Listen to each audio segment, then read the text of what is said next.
సభకు నమస్కారం. పరిచయం చేసుకోమని సార్ అన్నప్పుడు నాకు నవ్వు వచ్చింది. ఎందుకంటే ఎట్లా పరిచయం చేసుకోవాలన్నా అర్థమైతలే నాకు. జన్మనిచ్చిన వాళ్ళ పేరు చెప్పుకోవాలన్నా, అత్తగారింటి పేరు చెప్పుకోవాలన్నా అర్థమైతలే. అందుకనే రెండు చెప్తున్నా.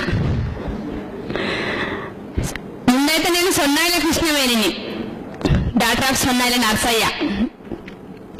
తర్వాత ఇప్పుడు వచ్చేసి వంగపల్లి కృష్ణవేణి, వైఫ్ ఆఫ్ వంగపల్లి కుమారస్వామి. పుట్టింది కరీంనగర్ జిల్లా, ఇప్పుడు ఉంటున్నది వరంగల్ జిల్లా. మొత్తానికి నేను తెలంగాణ బిడ్డని. నా కవిత శీర్షిక అమ్మనయ్య అడుగుతున్నా. అమ్మనయ్య అడుగుతున్నా, అమ్మ కొడుక ఆలోచించు. రాఖీ కట్టిన చెల్లకు రక్షణగా నిలబడతావు, మరి రోడ్డు మీద చెల్లెనెందుకు రోత కూతలు కూస్తావు?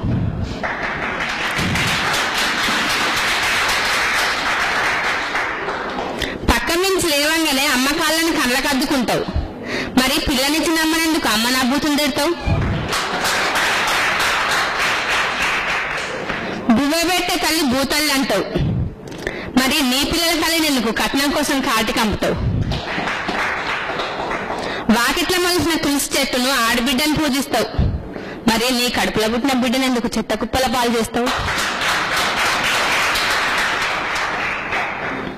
అపురూపమైన దమ్మ ఆడజన్మ అంటావు, అంతట్లోకి అందాల ఆడబొమ్మ అంటూ అంగట్ల సరుకుని చేస్తావు.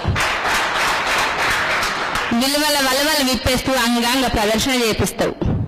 షేవింగ్ క్రీమ్లు, అండర్వేర్లు, కంపు దేహాలను ఇంపు చేసే అత్తరు సీసాలు, అమ్ముకునే వస్తువులన్నీ మీయే కదా, మరి అమ్మతనాన్ని ఎందుకు అర్ధనగ్నంగా టీవీ తెర మీద ఆరేస్తావు? అమ్మనయ్య అడుగుతున్నా, అమ్మ కొడుక ఆలోచించు. Thank you sir.